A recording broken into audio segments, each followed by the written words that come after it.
다음은 대통령실 취재기자를 연결해서 대통령실의 대응을 알아보도록 하겠습니다. 최수연 기자가 연결돼 있습니다.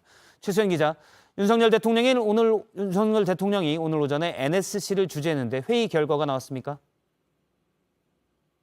네, 대통령실은 오늘 오전 11시쯤 NSC 회의 결과를 발표했습니다.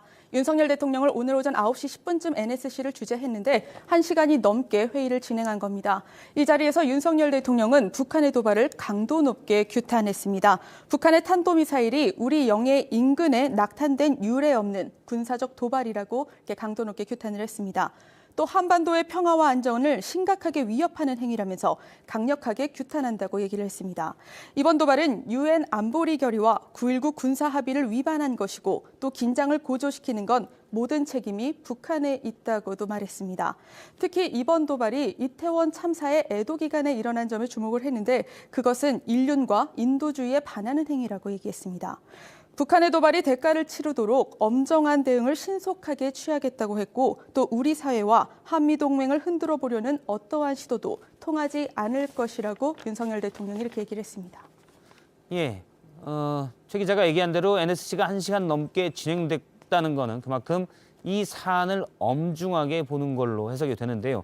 윤 대통령이 NSC를 직접 주재한 것도 이번이 두 번째죠.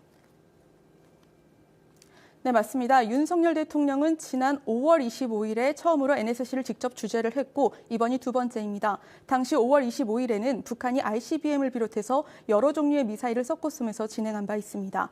그만큼 이번 도발 역시 윤석열 대통령이 상당히 엄중하게 사안을 보고 있다는 의미입니다. 북한의 도발 정도에 따라서 그동안 안보실장이 주재를 하거나 윤 대통령이 이렇게 주재를 했는데 윤 대통령이 직접 주재한다는 건 사안이 엄중하고 그에 따라서 즉각적으로 대응을 하려는 것으로 해석됩니다.